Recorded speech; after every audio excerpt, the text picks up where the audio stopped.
बिठला के तुम्हें मन मंदिर में मनमोहनी रूप निहारा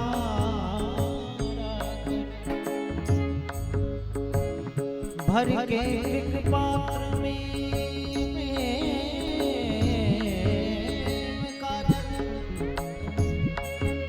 पद पंकज नाथ पकारा बन प्रेम पुजारी तुम्हारा प्रभु नित आरती भव्य उतारा करो आरती भव्य उतारा राधा रमन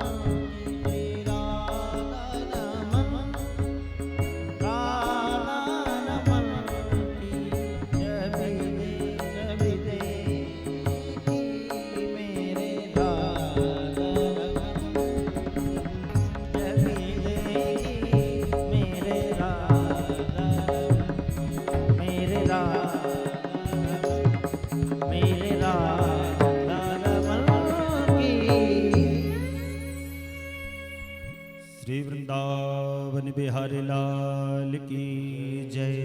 भागवत महापुराण की जय। श्री सद्गुरुदेव भगवान की जय।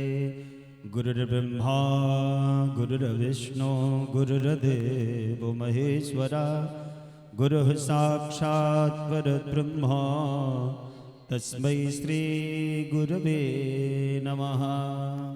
आइए मंगल में उत्सव में हम आप सभी लोगों ने प्रथम दिवस की पावन पवित्र बेला में शोभा यात्रा के साथ में श्री बांके बिहारी लाल को प्रणाम किया, पूज्य गुरुदेव भगवान का पूजन अर्चन वंदन किया। अब हम लोग आज की आरती करेंगे, तो सभी से निवेदन रहेगा आप लोग अपने स्थान पर खड़े हो जाएं।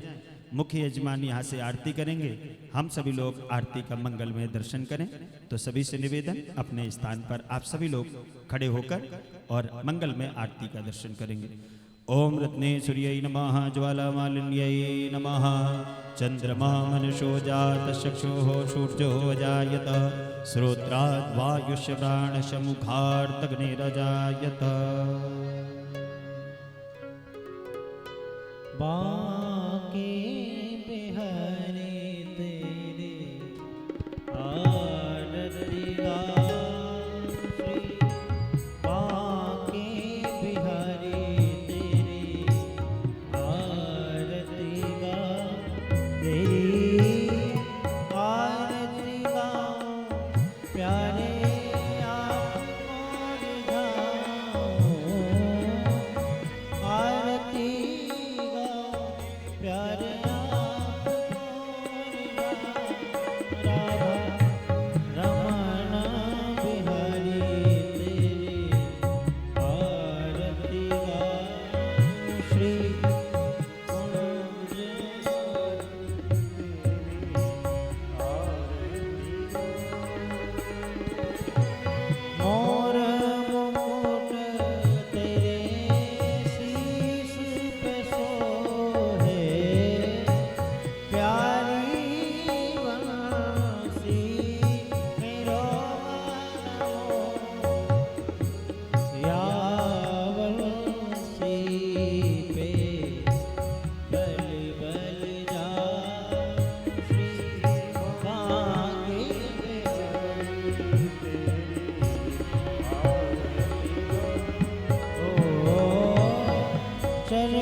सलिकर्णम विस्फीर्देवादिवंदनम आत्मार्थे मंत्रपुष्पांजलि ओम मा जगनेन जगन्मय जनता देवास्तानि धर्माणि प्रथमान्यासन्नो तेहनाकं महिमानः सचन्द्र जत्र पूर्वे साध्याः सन्ति देवाः हरिः ओम नारायणाय विद्महे वासुदेवाय धीमहि तन्नो विष्णुः प्रचोदयात् हरिः ओम महालक्ष्मै च विद्महे विष्णुपत्न्यै च धीमहि तन्नो लक्ष्मीः प्रचोदयात् नाना सुगंध पुष्पाणि यथा कालोद्भवानि च पुष्पाञ्जलिर्मया दत्त्वा गृहाणां परमेश्वर शबरकराय नमः भगवते श्री पुराण पुरुषोत्तमाय नमः प्रार्थनापूर्वक अनंत कोटि नमस्कारान् समर्पयामि। बोलिए भाग्यवती महापुराण की जय हो। श्री सतगुरुदेव भगवान की जय हो। बोल बांके बिहारी लाल की जय हो। जय जय श्री राधे श्याम। सभी से निवेदन स्थान ग्रहण करें। जय सिया राम। दिव्य आरती का हम लोगों ने दर्शन किया। जय जय मीन बराह कमठ नर हरि बलि वावन परशुराम रघुवीर कृष्ण की रति जग पावन बुद्ध कल के व्यास प्रथु हरिहंस मनवंतर यज्ञ ऋषभ है ग्रीव ध्रुव देन धनवंतर बद्रीपति दत्त कपिल देव सनकादिक करुणा करो 24 रूप लीला रुचिर श्री अग्रदास उर पद धरो। जय सिया राम। जय श्रीमन नारायण। श्री गुरु पदनख मणिगण ज्योति सुमिरत दिव्य दृष्टि होती परम सौभाग्य श्रद्धाम वृंदावन बांके बिहारी कृपा श्री राधा वल्लभ लाल राधा रमण लाल श्याम सुंदर श्री यमुना महारानी के पावन सानिध्य में अभी कार्तिक आज भी है और कल है। कल कार्तिक की पूर्णमासी है। इसको हम लोग दामोदर मास भी संत लोग कहते हैं। दामोदर मास कार्तिक मास में तो आज से भी कथा प्रारंभ हो रही है। तो हमको आपको कार्तिक और अगहन दोनों महीने का लाभ प्राप्त होगा। तो ऐसे कार्तिक दामोदर मास में परसों ही एकादशी का उद्यापन तुलसी शालिग्राम विवाह यहाँ पर संपन्न हुआ। अब उसी क्रम को आगे बढ़ाते हुए आज 4 नवंबर से लेकर 10 नवंबर तक भगवान श्री जगन्नाथ धाम से और झारसुगुड़ा से हमारे समस्त यजमान परिवार यहाँ पर उपस्थित है। हम सबका ये परम सौभाग्य है कि वानप्रस्थ आश्रम के पावन पवित्र परिसर प्रांगण में विराजमान होकर श्री राम कथा भागवत कथा के सरस प्रवक्ता परम श्रद्धेय सनातन गौरव रत्न से सम्मानित डॉक्टर श्री चतुर नारायण पारासर जी महाराज जी के पावन सानिध्य में आपकी मंगल में सन्निधि में समस्त ब्राह्मण देवताओं की मंगल में सन्निधि में पुराण सम्राट श्रीमद् भागवत महापुराण की मंगलमयी कथा के माध्यम से हम और आप अपने जीवन के उस अलभ लाभ को प्राप्त करेंगे। आज से लेकर 7 दिन तक जो भक्त यहाँ बैठे हैं आस्था टेलीविजन के माध्यम से भी कथा का जो बाहर देश विदेश में जुड़ चुके हैं पूज्य महाराज जी के सोशल मीडिया के माध्यम से आप सबको सादर जय सिया राम जय श्री कृष्ण। कथा प्रारंभ हो। यजमान परिवार का भी बहुत बहुत धन्यवाद है। तो मैं चाहूंगा कि आप सब आकर व्यासपीठ को प्रणाम करके भागवत जी को प्रणाम करेंगे और पूज्य महाराज श्री के माध्यम से वानप्रस्थ आश्रम का पटका आप सबको पहनाया जाएगा जिसको पहनकर हम लोग संपूर्ण कथा को श्रवण करेंगे। तो हमारे इस कथा के मुख्य यजमान श्री मनसुख भाई ताबड़िया मुख्य यजमान है। मैं चाहूंगा कि आप मंच पे आए और व्यासपीठ को प्रणाम करके महाराज जी से आशीर्वाद प्राप्त करेंगे। और साथ में श्री हितेश मनसुख लाल ताबड़िया श्री जिग्नेश कुमार मनसुख लाल ताबड़िया समस्त ताबड़िया परिवार जो बेल पहाड़ डिस्ट्रिक्ट झारसुगुड़ा उड़ीसा से यहाँ पर पधारा है कथा श्रवण के लिए। श्री सुशील कुमार श्री हितेश कुमार ताबड़िया श्री रुशील कुमार श्री हितेश कुमार ताबड़िया आप सब आ जाएंगे। हमारे श्री जिग्नेश कुमार ताबड़िया जी और श्री पारेश पुरुषोत्तम ताबड़िया जी तीर्थ परेश ताबड़िया जी देव परेश ताबड़िया जी पुष्पा मनसुख लाल ताबड़िया जी पूजा जिग्नेश कुमार ताबड़िया जी समस्त ताबड़िया परिवार हमारी माताएं बहनें भक्त लोग जो भी झारसुगड़ा से पधारे हैं वृंदावन वानप्रस्थ आश्रम में कथा श्रवण के लिए। तो मैं सामूहिक रूप से आप सबको आमंत्रित करता हूं। पूजा जी, जिग्नेश कुमार तावड़िया जी, मुक्ता, पुरुषोत्तम तावड़िया जी, सोनल और परेश तावड़िया जी, समस्त तावड़िया परिवार, हमारे श्री मनसुख भाई तावड़िया, बेल पहाड़ डिस्ट्रिक्ट झारसुगुड़ा उड़ीसा, जगन्नाथ भगवान की कृपा से आप सब यहाँ पधारे हैं और पूज्य महाराज श्री को प्रणाम करें, व्यासपीठ को प्रणाम करें। और ये राधे नाम का पटका, वानप्रस्थ का पटका आप सबको उड़ाया जा रहा, क्योंकि संपूर्ण कथा देश विदेश में जा रही है। आप सबका भी लोग दर्शन करेंगे तो इसको पहनकर ही हम लोग कथा श्रवण करेंगे। परम सौभाग्य हम सभी का, वानप्रस्थ आश्रम में तो उत्सव महोत्सव की जैसे झड़ी लग गई है। और इस समय भगवान की एक कथा मिल जाए तो कहते हैं ठीक है, भगवान की कृपा हो गई, वृंदावन में कथा सुनने को मिल गई। डबल कथा मिल जाए तो भगवान की विशेष कृपा हो गई।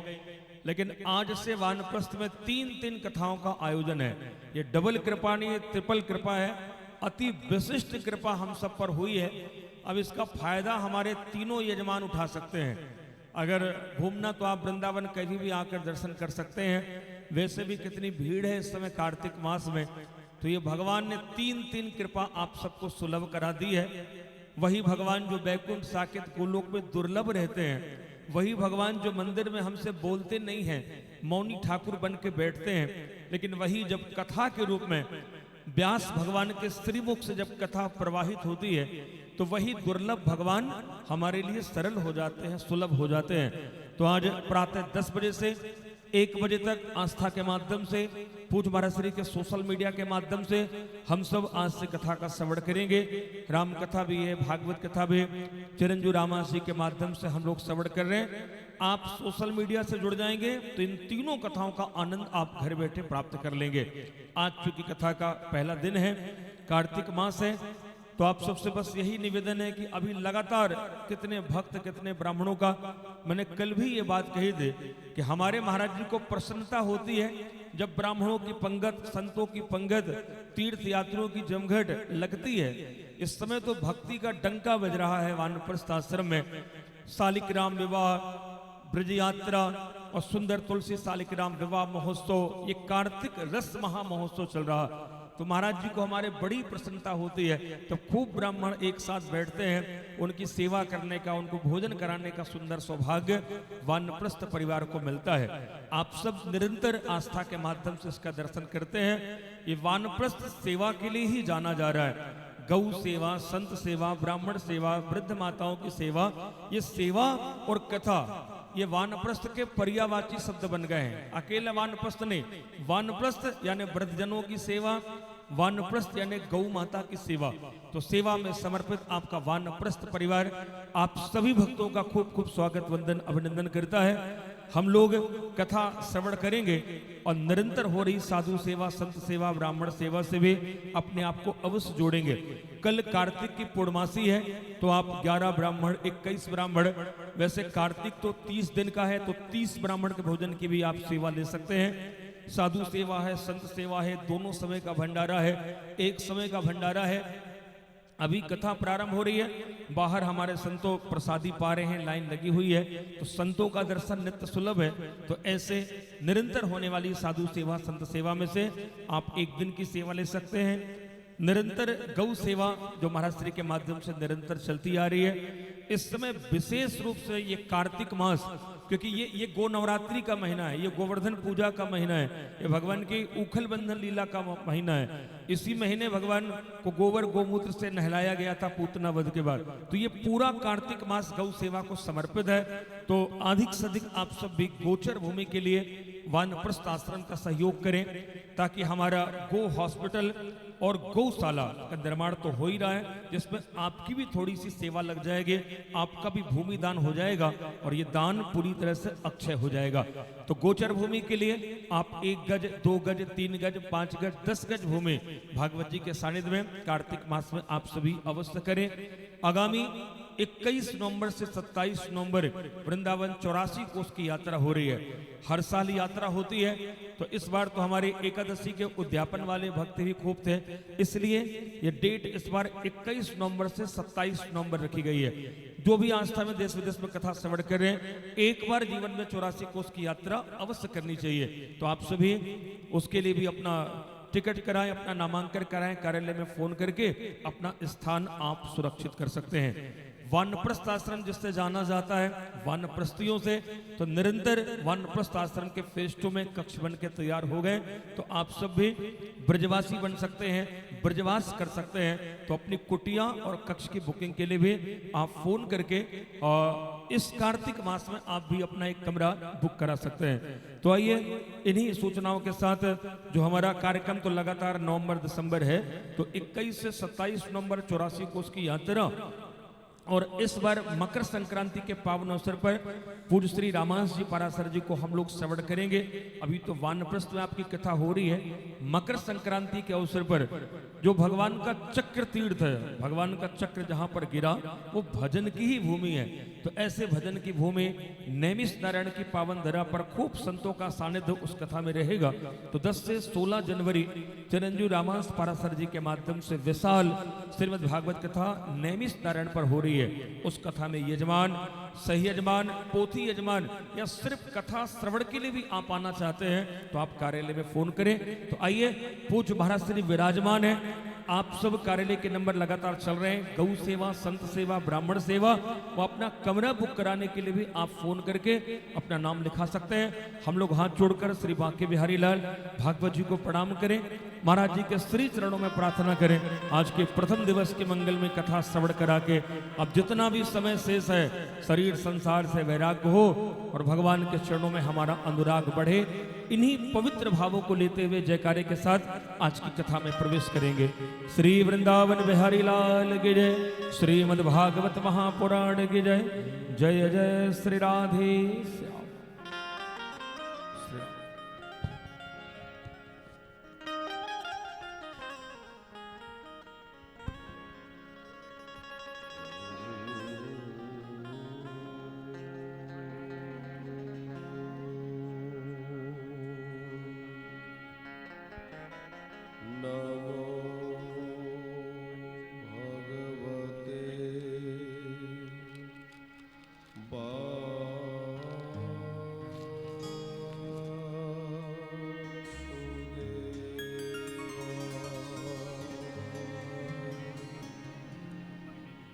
स्वस्ति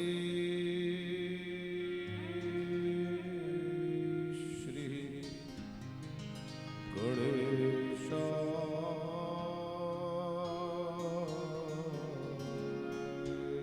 नमः। श्री सद्गुरु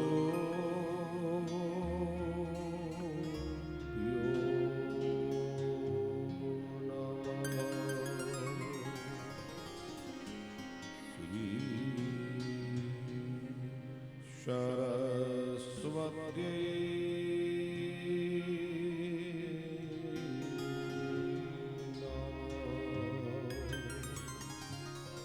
ओम नमः परमहंसास्वादितो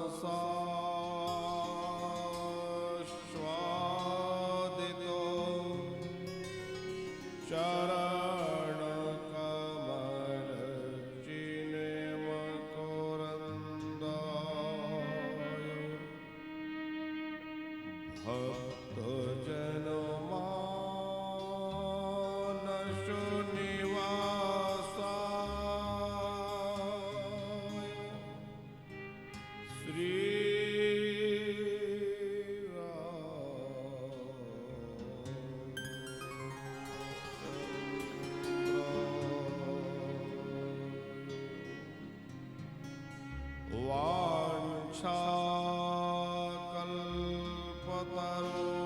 वाञ्छाकल्पतरुभ्यश्च कृपा सिन्धुभ्यो एव च पतितानां पावनेभ्यो श्रीवैष्णवेभ्यो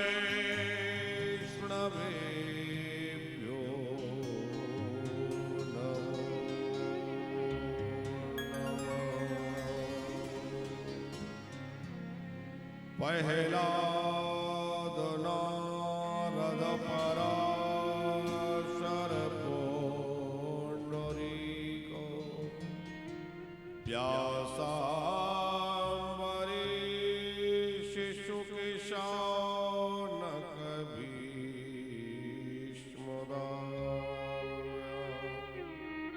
रोकमान गदार्जुन वसिष्ठ विभीषणादि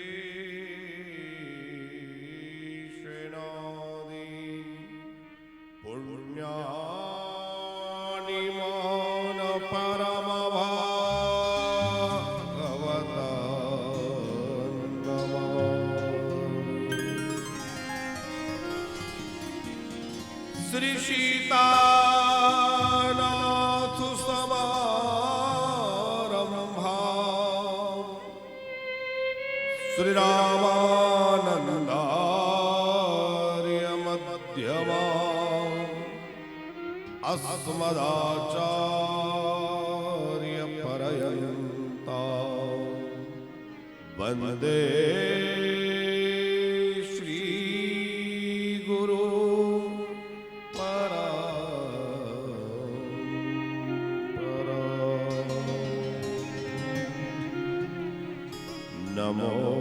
नमोस्तुते व्यास विशाल बुद्धिर उल्लारविन्दाय तपत्रनेत्र एने त्वया भारत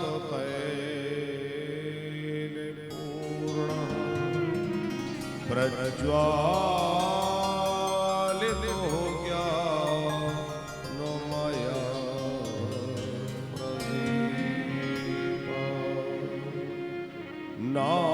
नारायणं नमस्कृत्य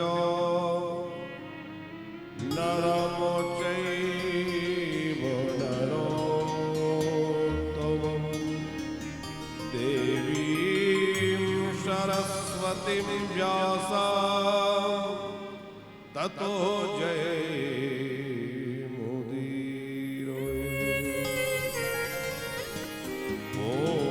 बोलिवार कृष्णलाल की श्री गिरिराज धरण की श्री गोवर्धननाथ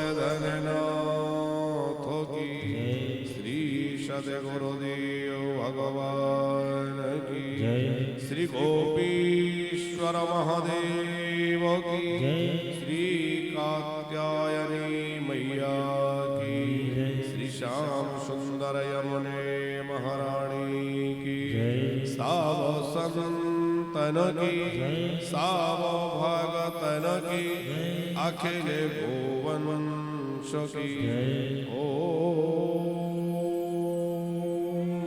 नमः पार्वती पतये हर हर महादेव।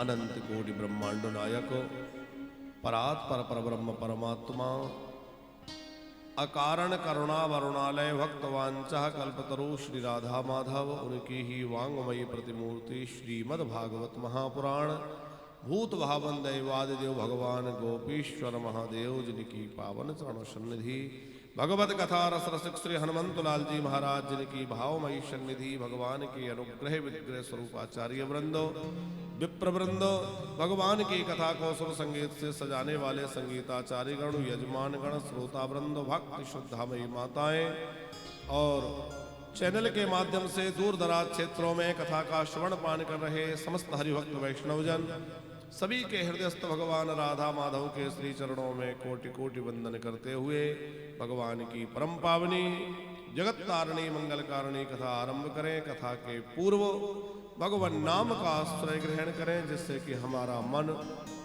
संसार की ओर से हट करके भगवान के श्री चरणों में लग जाए, भगवान की मंगलमयी कथा में लग जाए। हरे कृष्णा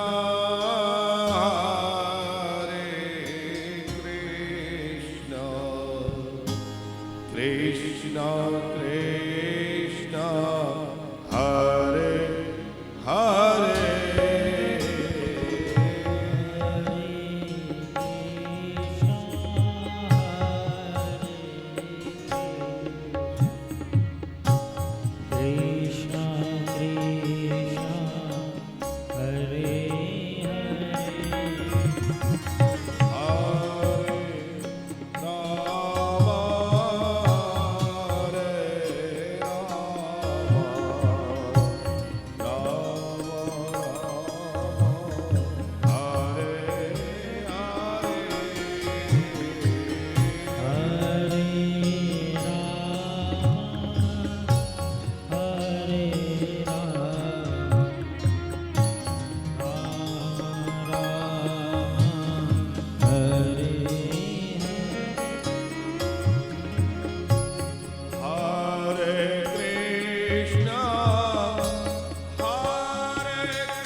Hare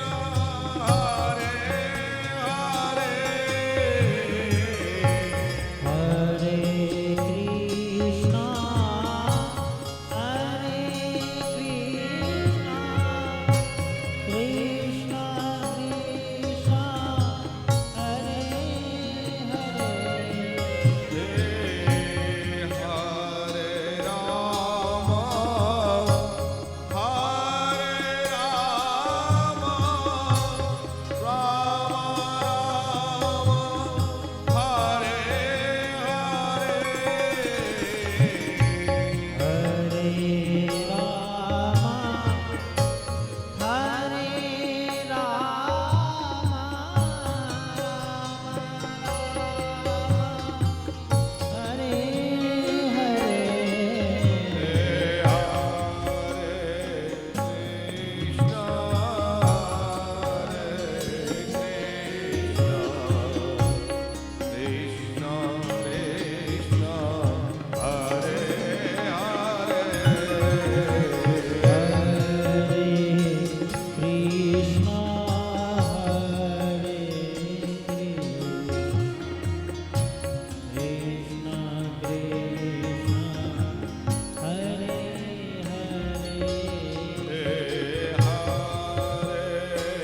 कृष्ण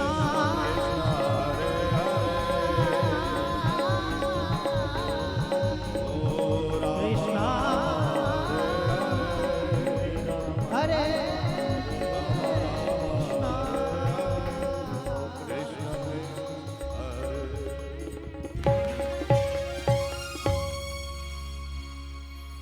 बोले भक्त वत्सल भगवान की नंद नंदन की परम अनुग्रह से इस पावन पुनीत कार्तिक मास दामोदर मास से प्रारंभ होकर अगहन मास में श्रीमद् भागवत कथा का दिव्य आयोजन तापड़िया परिवार के द्वारा श्रीमती पुष्पा श्री मनसुख भाई पटेल जी के मुख्य यजमानत्व में श्रीमती पूजा जी श्री जगनेश पटेल जी के यजमानत्व में श्री हितेश पटेल जी एवं समस्त तापड़िया परिवार के द्वारा साप्ताहिक श्रीमद् भागवत ज्ञान यज्ञ का दिव्य आयोजन आयोजित किया गया। आज कथा का प्रथम दिवस प्रथम सुमन भगवान नंद नंदन के श्री चरणों में समर्पित करने जा रहे हैं। लंबे समय से तापड़िया परिवार का यह संकल्प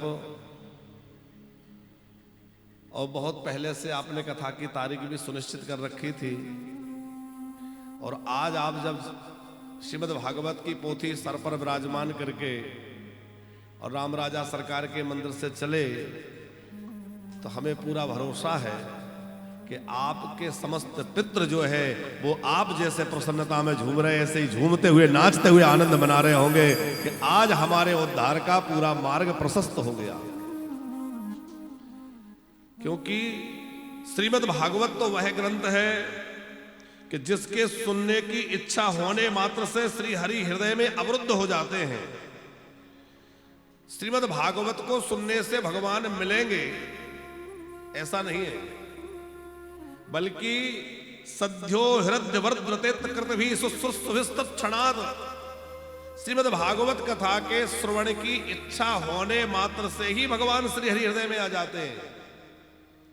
उसमें भी जब कोई भागवत कथा कराने का संकल्प लेता है और हाथ में जल लेकर के 3 बार विष्णु विष्णु उच्चारण करते हुए अपने नाम गोत्र का उच्चारण करके भागवत का संकल्प करता है तो उसके पितृ प्रसन्नता से नाचने लग जाते हैं। अब हमारा उद्धार निश्चित हो गया। और उसमें भी तापड़िया जी जब कोई श्रीमद् भागवत की पोथी को मस्तक पर विराजमान कर लेता है और जब चलता है तो एक एक पैर चलने में उसको अश्वमेध यज्ञ का फल प्राप्त हो जाता है और उसके सारे पितृ जो है वह मुक्त हो जाते हैं, तृप्त हो जाते हैं। भागवत से भगवान मिलेंगे ऐसा नहीं, बल्कि भागवत ही भगवान है। देखो, भगवान को मिलना कठिन नहीं है, कठिन है संसार की विस्मृति, संसार का भूलना। हम लोग संसार से इतना अधिक अटैचमेंट हो गया है, इतना अधिक चिपक गए हैं कि भगवान की सन्निकटता का अनुभव नहीं हो रहा है। अनुभव कैसे होगा? बोले जैसे ही हमें संसार की आसक्ति का त्याग होगा तो जितने अंश में संसार आसक्ति त्याग होता चला जाएगा उतने अंश में भगवान की प्राप्ति का अनुभव होता चला जाएगा। और जिस दिन संसार को भुला दोगे उस दिन भगवान सामने खड़े नजर आएंगे, क्योंकि भगवान तो हमसे दूर है ही नहीं। तापड़िया जी कहेंगे पटेल जी, तापड़िया सही है ना, क्योंकि पटेल सरनेम तो वहां सभी लिख देते हैं, पर आप तो तापड़िया परिवार है और ये बात हमें अभी अभी पता चली। तो हमने कहा भाई तो बहुत अच्छी बात है। अभी हम कलकत्ता कथा करके आए थे तो वहां भी हमारे बड़े अच्छे स्नेही हैं श्री नंदलाल तापड़िया जी। तापड़िया, अच्छा एक बार लिख के दे देंगे तो, क्योंकि तापड़िया भी सरनेम होता, वहां तापड़िया जी जो है उनकी यहाँ कथा थे, तो जैसे ही हमने सरनेम सुना तो उनकी स्मृति हो गई। और खूब आनंद से कथा का आयोजन यहां प्रारंभ हो रहा है आपके द्वारा। तो हम आपसे कह रहे थे कि हमसे सबसे ज्यादा हमारे निकट यदि कोई है तो वो कौन है? जिसको हमने अपने से सबसे ज्यादा दूर मान रखा है वह हमसे सबसे निकट है, वो है परमात्मा। हमसे यदि कोई सबसे ज्यादा निकट है तो वो परमात्मा है, क्योंकि ना तो हर समय पत्नी साथ रह सकती, ना हर समय पति साथ रह सकते, ना हर समय पुत्र साथ रह सकते। अरे और सब छोड़िए, ये शरीर भी हर समय साथ नहीं रहेगा, पर हर क्षण हमारे साथ में कौन है? परमात्मा। यूं कहा जा सकता है कि हवा से भी ज्यादा हरि सुलभ है, हवा से भी ज्यादा हरि सुलभ है, क्योंकि हवा हम श्वास के रूप में बाहर से लेते हैं और भगवान अंदर ही बैठे हैं, उन्हें बाहर से नहीं लेना, वो पहले से अंदर बैठे हैं। वो ज्यादा सुलभ है, ज्यादा हमारे अपने हैं। फिर भी हम लोग इतना प्रयास करते हैं कि भगवान नहीं मिल रहे, शिकायत करते हैं भगवान नहीं मिल रहे। अरे भाई क्यों नहीं मिल रहे? क्या खो गए? नहीं, भगवान नहीं खोए, हम खो गए दुनिया की चकाचौंध में। और जिस दिन हम दुनिया की चकाचौंध से निकल आएंगे तो केवल वो और हम रहेंगे, उसके अलावा कोई रहेगा ही नहीं, केवल मैं और वो। और जब दृष्टि उस रूप में बदलती है, केवल वो दिखता है और कुछ दिखता नहीं है, केवल वही दिखेगा। कई बार ऐसा होता है, तामबड़िया, ठीक, अब हम याद रखें। तामबड़िया जी, कोई हमारा बड़ा प्रेमी व्यक्ति कोई मिले बड़े अंतराल के बाद, कई बार ऐसा होता है कि हम दोनों मिलने में इतने मगरूर हो जाएं कि पास में कौन खड़ा है, कितने लोग हैं, क्या हो रहा है, वो सब भूल जाएं। हम सिर्फ उनसे बातों में और मिलने में खो जाते हैं। कई बार ऐसा होता है। ये प्राकृत जगत की बात है, और यही बात जब ईश्वर के साथ होती है और जब किसी भक्त का उस परमात्मा से वैसा साक्षात्कार हो जाता है तो उसको लगता है कि और कोई है ही नहीं, एक मैं हूं और एक वो है, उसके अलावा दुनिया में कोई है ही नहीं। अभी हमें दुनिया दिखाई दे रही है, दुनिया ही नहीं दुनिया के दोष दिखाई दे रहे हैं। इसमें ये कमी है, उसमें ये अच्छा है, वो ऐसा है, उसने ऐसा कर दिया, वो ऐसा हो गया। समझ लेना अभी हमें उससे लगन नहीं लगी। जिस दिन उससे लगन लग जाएगी, इतनी फुर्सत कहां है कि कौन क्या कर रहा है, हम तो साहब अपनी में खोए हुए हैं, हमें फुर्सत कहां है। इतनी फुर्सत कहां कि किसी और के विषय में सोचा जाए। जैसे अपने प्रियतम के विषय में निरंतर चिंतन करती हुई वियोगिता नायिका, वो अपने प्रियतम का ही चिंतन करने में निमग्न है, उसको इतनी फुर्सत कहां है कि वो किसी और के विषय में सोचे कौन क्या कर रहा है, कौन भला है, कौन बुरा है। ये सब सोचने का उसके पास अवकाश ही नहीं है। यही दशा, बल्कि ये तो एक न्यून है, इसकी सर्वोत्कृष्ट दशा उस भक्त को प्राप्त हो जाती है जिसका तार वहां जुड़ जाता है। उसको लगता है कि अब मुझे दुनिया की सोचने के लिए परवाह कहां, समय कहां, अवकाश कहां है, कैसे सोचूं कि कौन क्या कर रहा है। मीरा को कौन दिखता है? कोई गाली दे रहा है, कोई आरती कर रहा है, कोई प्रणाम कर रहा है, कोई तिरस्कार कर रहा है, उसको चिंता नहीं है। क्यों? क्योंकि उनको वो दिख ही नहीं रहा है। उनको तो केवल गिरधर गोपाल दिख रहा है, केवल नटवर नागर दिख रहा है। हमारा ऐसा साक्षात्कार उससे हो जाए जैसे चुंबक जो है वो लोहे से चिपकती है, लेकिन चिपकती तब है जब वो निरावृत हो, उस पर कोई कपड़ा ना लपटा हो, गंदगी ना लपटी हो, कीचड़ में ना हो, तो वो बढ़िया चिपकेगी। हमारा चित्त उस प्रभु के चरणों से चिपकेगा तो सही, पर जो गंदगी है वो बाधा है, जो वासना है वो वस्त्र बनकर के लपटी हुई है। कथा क्या करेगी? कथा उस वासना रूपी वस्त्र को हटाएगी, उस माया रूपी कीचड़ को हटाएगी और हमारे चित्त को निर्मल बनाएगी। और जब निर्मल चित्त हो जाएगा तो कबीरा मन निर्मल भया, जैसे गंगा नीर और पाछे पाछे हरि फिरे कहत कबीर कबीर। फिर भगवान को ढूंढना कहाँ है? भगवान तो सामने नजर आएगा। जब दर्पण साफ होता है तो प्रतिबिंब स्पष्ट दिखता है, और मन रूपी दर्पण जब साफ होता है तो परमात्मा स्पष्ट दिखता है। साहब, उसको ढूंढने जाने की आवश्यकता नहीं है। मुकुर मलिन अरु नयन बिहीना, राम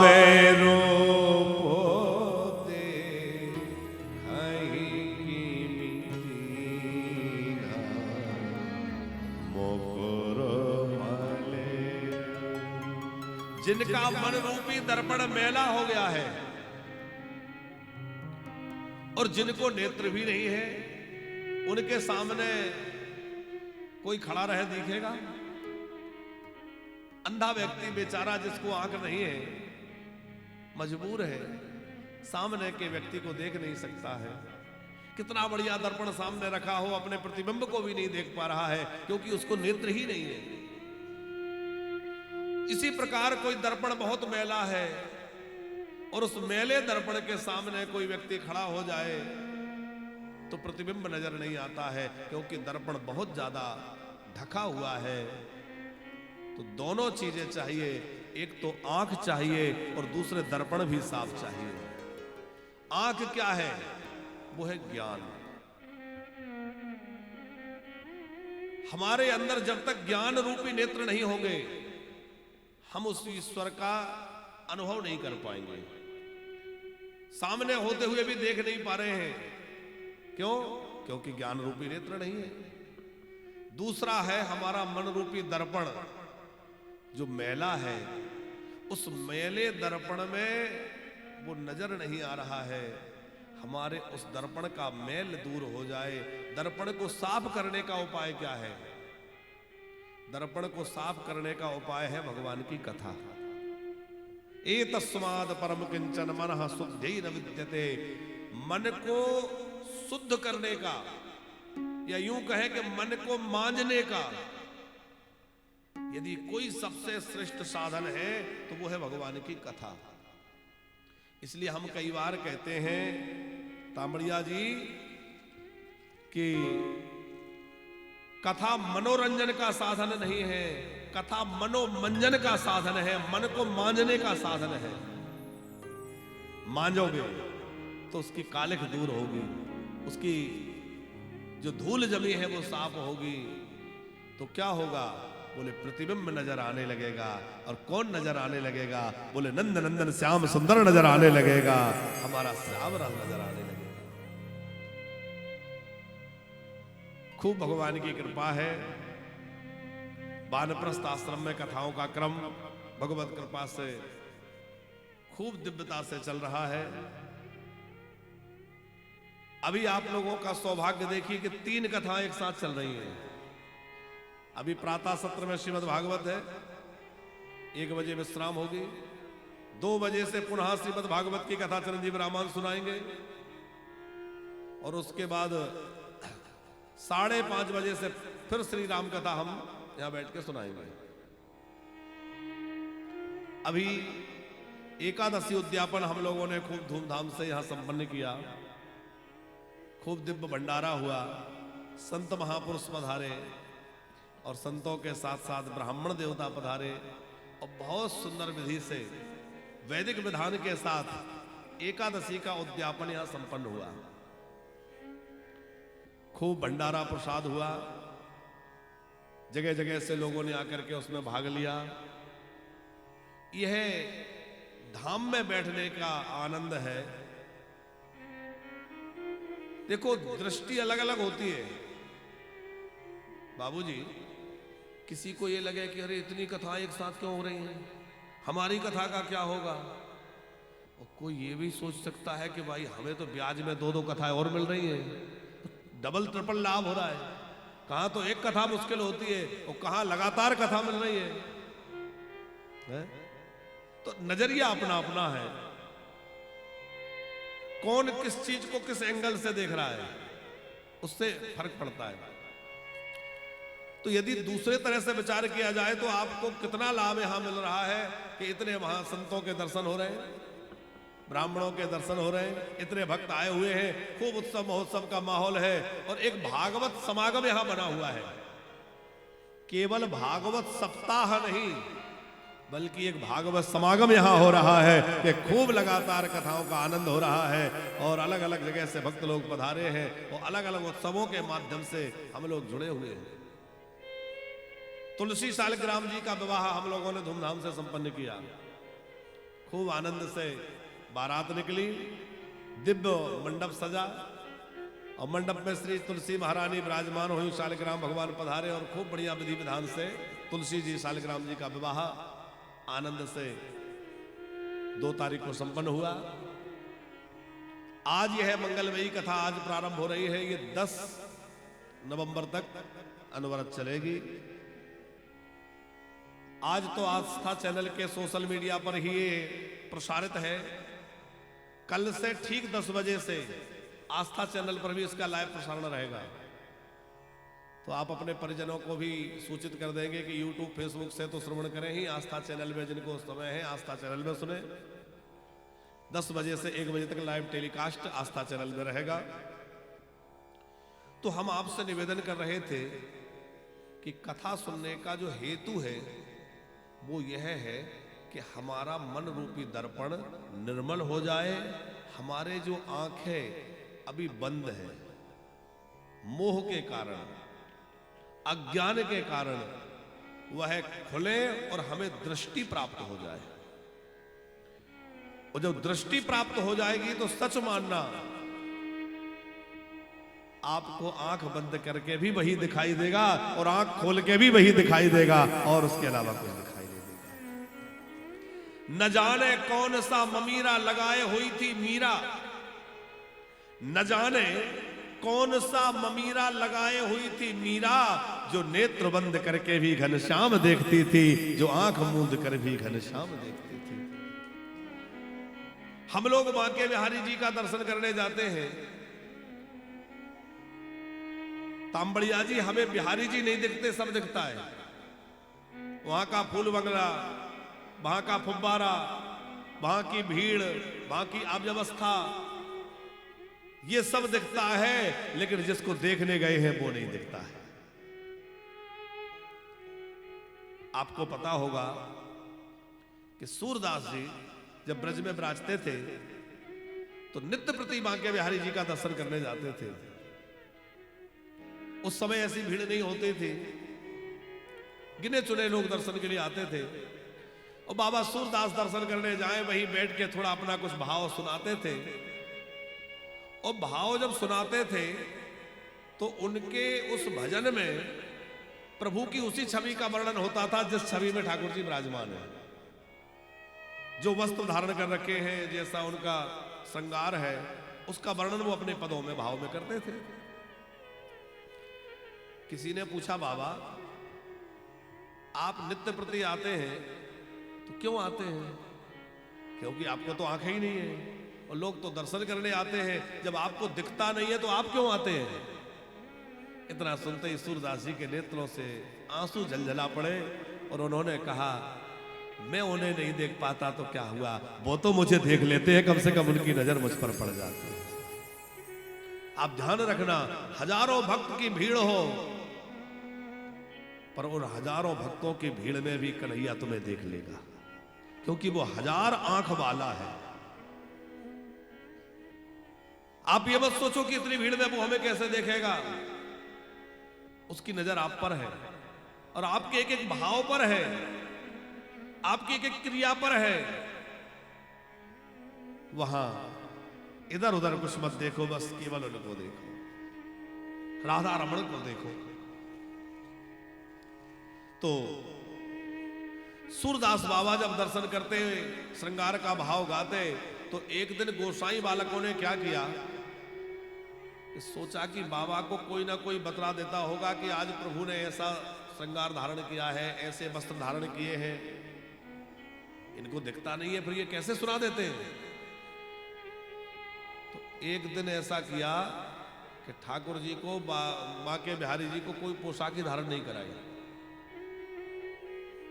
बस ऐसे ही थोड़ी मोती की माला गले में पड़ी है और ठाकुर जी बिना वस्त्र के हैं।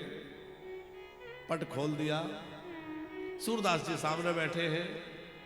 सूरदास जी से कहा कि सुनाओ, आज प्रभु ने कौन से रंग की पोशाक पहनी है, कैसा वस्त्र धारण किए हैं, सुनाओ। और सूरदास जी ने देखा तो सूरदास जी सकुचा गए और शर्मा के बोले, अरे क्या कहूं, आज तो मेरा कन्हैया ये क्या करके आ गया।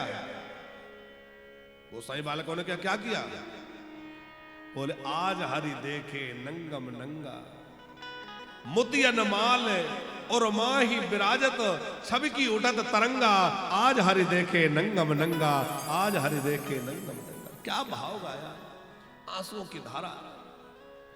उस प्रेम दशा को देखकर सब लोग चरणों में गिर गए। बाबा, हमें तो लगता था आपको दिखता नहीं है, पर आज पता चला कि केवल आपको ही दिखता है, हम लोग अंधे हैं, देखने वाले तो आप हैं। सच मानिएगा, हमें आंखें तो हैं पर हम अंधे हैं, जो हमें भगवान नजर नहीं आता। आंखें तो हैं पर हम अंधे हैं, क्योंकि हमें परमात्मा नजर नहीं आ रहा है। आंख वाला होना तो तभी माना जाएगा जिस दिन हमें अपना सावरिया नजर आ जाएगा, जिस दिन हमें अपना गोविंद नजर आ जाएगा। अक्षरवताम फलविलम्ब परम विधामा, अक्षरवता। गोपियां अपने वेणु गीत में कह रही है, हे नंद नंदन श्याम सुंदर, नेत्रवान होना उसी का सार्थक है जिसने अपने इन आंखों से आपकी इस छवि का दर्शन किया है, वरना उसका आंख वाला होना बेकार है।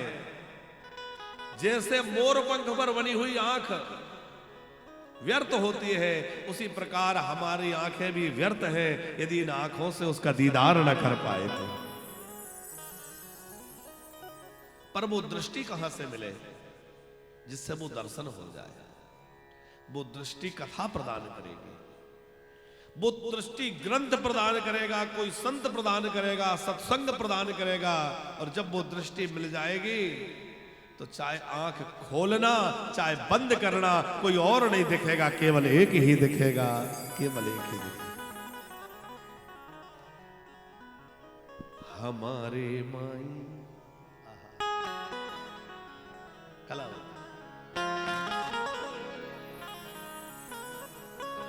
हमारे माई श्यामा जो